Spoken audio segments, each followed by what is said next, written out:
تو کبھی چچا کا بھی احساس کرنا چاہیے۔ نبی کریم علیہ السلام نے فرمایا چچا ہائے ہائے کرتے ہیں تو مجھے نیند نہیں آتی۔ وہ انصاری صحابی بھی فرماتے ہیں کہ میں دوڑا گیا اور میں نے جا کے معلومات کی کہ حضرت عباس رضی اللہ تعالیٰ عنہ کو کہاں باندھا گیا ہے۔ فرماتے ہیں میں جا کے حضرت عباس کی رسیاں ڈھیلی کر کے آیا تو وہ سکون میں آ گئے۔ تو آ کے حضور علیہ السلام کو میں نے دیکھا تو سرکار بھی زمین پر بیٹھ گئے، لیکن ابھی چہرے پر بے چینی باقی تھی۔ میں نے عرض کی حضور میں رسیاں ڈھیلی کر رہا ہوں جناب عباس کی، آپ آرام سے سو جائیں۔ تو یہاں تک نہیں یہ رحمت رکتی، یہ رحمت کسی مقام پر محدود نہیں ہوتی۔ میرے کریم کا کرم ہمیشہ برستا ہے تو بغیر رنگ و نسل ہر جگہ برستا ہے۔ حضور علیہ السلام نے فرمایا صرف عباس نہیں، جا سارے قیدیوں کی رسیاں ڈھیلی کر کے آ۔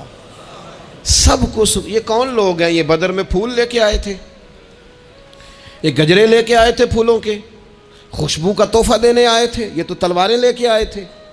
لیکن یہ اعزاز ہے میرے نبی پاک کا کہ اللہ نے حضور کو رحمت للعالمین بنایا ہے۔ دلوں کے اندر اتنی گنجائش رسول پاک نے پیدا کی، فرمایا سب کہ رسیاں ڈھیلی کرو تاکہ میں آرام سے سو جاؤں۔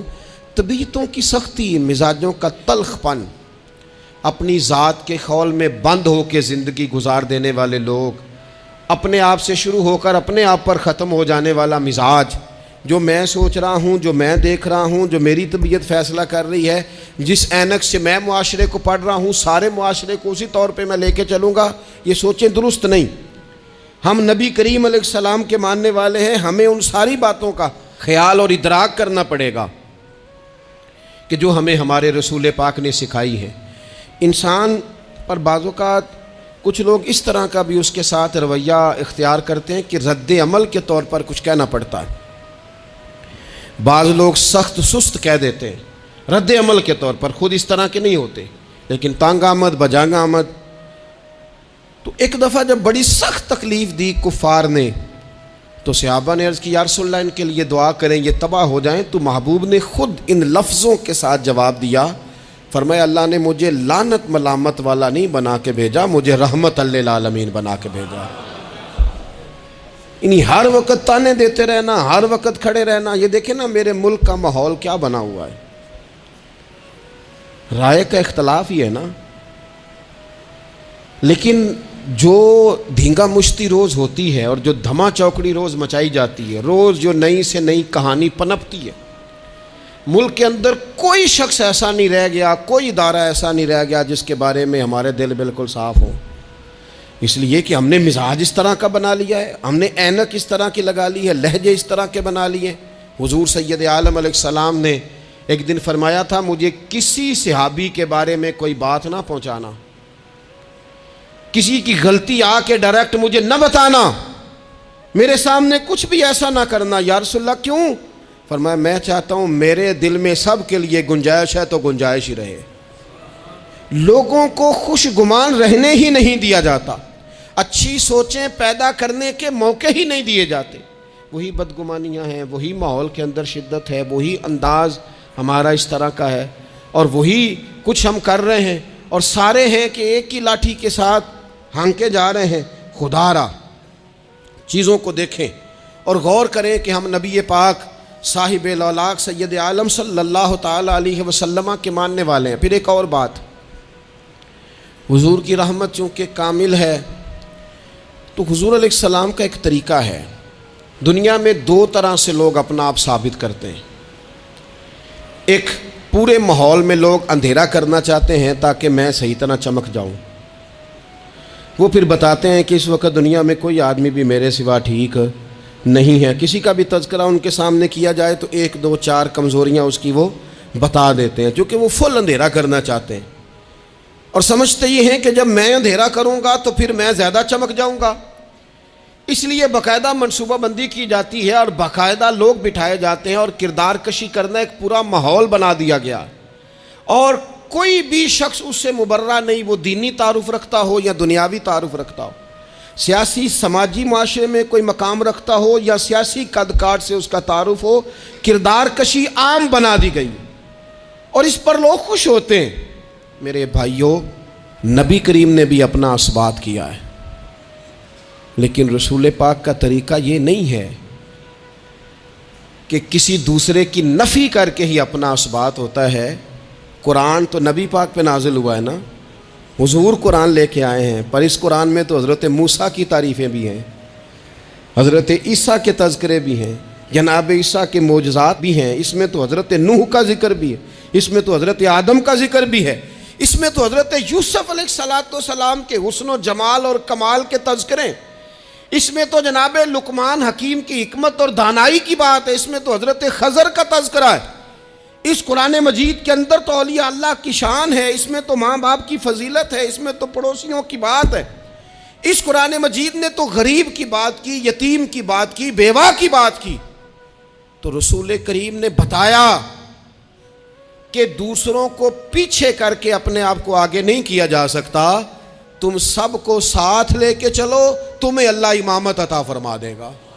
حضور نے تعارف کرایا اپنی امت کو سارے نبیوں کا، رسولوں کا، حضور نے ان کے تذکرے کیے، احادیث میں ان کے تذکرے ہوئے، حضور نے ہر ایک کی شانیں بلند کر کر کے بیان کی اور فرمایا کسی نبی کی بات میرے ساتھ ملا کر اس طرح نہ کرنا کہ ان کی کسر شان ہو جائے معاذ اللہ، میرا اور اس کا تقابل اس طرح نہ کرنا کہ وہاں کسر شان۔ وہ کسی نے میرے اعلیٰ حضرت کے سامنے کہا تھا نا، شان یوسف جو دبی وہ بھی اسی در پہ دبی، تو اعلیٰ حضرت کہنے لگے حضور تو کسی کو دبانے آئی نہیں، یہ تو کیا بات کر رہا ہے، تو کہہ شان یوسف جو بڑی وہ بھی اسی در سے بڑی، یہ کہہ کہ نبی پاک تو عزتیں دینے آئے، ہر ایک کی قسمت میں حضور نے عزت لکھی۔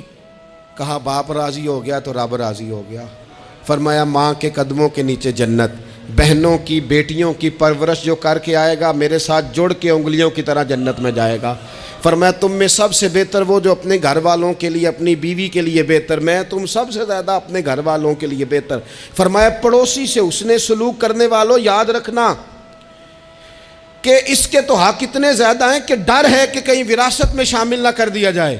نبی پاک علیہ السلام نے فرمایا جو بی بی صرف حاملہ ہو، حاملہ، اسے رب کی بارگاہ میں اتنا ہی اجر ملتا ہے جتنا تلوار لے کے جہاد کرنے والے کو ثواب ملتا ہے، اور جب اس کے ہاں بچے کی ولادت ہوتی ہے اللہ اسے شہید جتنا درجہ دیتا ہے، اور جب وہ بچے کو دودھ پلاتی ہے تو ایک ایک گھونٹ کے بدلے رب غلام آزاد کرنے کا ثواب عطا کرتا ہے۔ یا رسول اللہ اسی کی صرف شان ہے؟ فرمایا نہیں، آدمی کے بال سفید ہو جائیں، مومن مسلمان سفید بالوں والا، اگر تم نے اس کی عزت کی تو سمجھ لینا تم نے اپنے رب کا احترام کیا ہے۔ یا رسول اللہ تاجر؟ تو فرمایا سچ بول کے تجارت کرنے والا تو قیامت میں نبیوں کے ساتھ ہوگا۔ یا رسول اللہ یہ عالم، یہ طلباء، یہ دور دراز سے آنے والے لوگ؟ تو محبوب نے فرمایا یہ تو کوئی ڈگری نہیں لیتے، پہلے دن ہی گھر سے نکلتے ہیں تو فرشتے پیروں کے نیچے پر بچھا دیتے ہیں۔ یا رسول اللہ وہ مزدور دیکھا، مزدور سڑکوں پہ بیٹھا، رول گئے لوگ اپنے مطالبات کے لیے احتجاج کرتے، وہ کسان دیکھے دنیا سو رہی ہے ٹھنڈ میں جا کے فصلوں کو پانی دے رہے، وہ ہم نے مزدور دیکھے جن کے ہاتھوں پہ چھالے پڑ گئے، لوگوں کی انہوں نے بلڈنگیں کئی منزلہ بنا دی پر اپنے چھت سے پانی ٹپکتا روک نہ سکا۔ حضور یہ جو لوگ ہیں ان کی کیا شان ہے؟ تو حد کر دی میرے کریم نے، فرمایا محنت کر کے روزی کمانے والا تو اللہ کا دوست ہے، اس کو تو اللہ نے قرب دے دیا دوستی۔ تو نے ہر شخص کی قسمت میں یہ عزت لکھی اور آخری خطبے کی صورت میں بھی وصیت لکھی۔ حضور نے ہر شخص کو احترام دیا، ہر ایک کو اکرام دیا۔ لوگوں کو پیچھے دھکیل کے قد اونچا نہیں ہوتا، بلکہ شمع سے جتنی مرضی شمعیں جل جائیں اس کی اپنی روشنی میں کبھی کمی نہیں آیا کرتی، بلکہ حد ہو گئی۔ ایک دن نبی پاک علیہ السلام نے حضرت جبریل امین سے پوچھ لیا، فرمایا جبریل سب کو میری رحمت سے حصہ ملا ہے، آپ کو بھی کوئی ملا ہے؟ ملا تو بتاؤ نا۔ تو حضرت جبریل عرض کرنے لگے حضور بالکل ملا ہے۔ کہا کس طرح؟ عرض کی یا رسول اللہ جب سے ابلیس کا انجام دیکھا تھا نا ڈر آتا تھا، خدا جانے خاتمہ کس طرح کا ہو، لیکن جب آپ آئے، قرآن آیا اور قرآن میں حضرت جبریل کا ذکر آیا تو فرماتے ہیں میں سمجھ گیا، اب اللہ نے کرم کر دیا ہے، اب طے کر دیا ہے کہ جبریل امین علیہ السلام کے جو اعزازات ہیں وہ ہمیشہ اعزاز ہی رہیں گے۔ نبی پاک کی رحمت سے ہر شخص کو حصہ ملا، حتیٰ کہ کفار کو، مشرکین کو، منافقین کو۔ رسول پاک علیہ السلام ہر ایک کے لیے رحمت بن کے تشریف لائے، یہاں تک کہ جانور بھی حضور کے پاس آتے تھے تو اپنے دکھ سنا جاتے تھے، حضور تو ان کو بھی تھپکیاں دیتے، تسلیاں دیتے۔ حضرت انس بن مالک کہتے ہیں لوگوں مجھے وہ دن بھولتا ہی نہیں جس دن نبی پاک مکے سے ہجرت کر کے مدینے آئے تھے۔ لوگ گلیوں میں، چھتوں پہ حضور کی اونٹنی کے گرد یا رسول اللہ یا محمدہ کی صدائیں ہم